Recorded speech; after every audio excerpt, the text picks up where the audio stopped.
اولا بوينا، صباح الخير. ازاي نفطر ونتغدى ونتعشى في 3 بلاد مختلفة في يوم واحد؟ تصريحة الجروب النهاردة هنشوف ازاي نعمل 3 وجبات مختلفة في 3 بلاد مختلفة في يوم واحد. رحلة الجروب جديدة، يعني هي مش جديدة من نوعها، بس هي جديدة ان انا اعملها مع جروب طالعين ننبسط.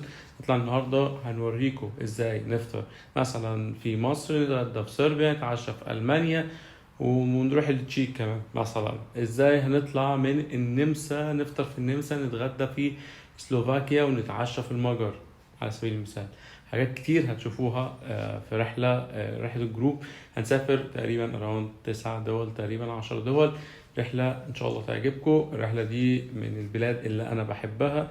هنروح فين؟ هنروح الى صربيا، هنروح إلى ألمانيا، هنروح إلى التشيك، سلوفاكيا، سلوفينيا، النمسا، المجر، كرواتيا، إيطاليا، رومانيا. هنروح دول كتير جدا، فأتمنى إن الرحلة تعجبكم. شوفوا الرحلة هكون معاكم ستيب باي ستيب، خطوة بخطوة كل يوم، وهتشوفوا جنون الرحلة ازاي ناكل 3 وجبات مختلفة في 3 بلاد مختلفة في يوم واحد. يلا بينا نشوف رحلتي مع عادل حول العالم. 113 دولة حول العالم، والدولة رقم 114 هانت وأحلى من أحلى دول في العالم. يلا بينا نشوف هنروح فين مع بعض.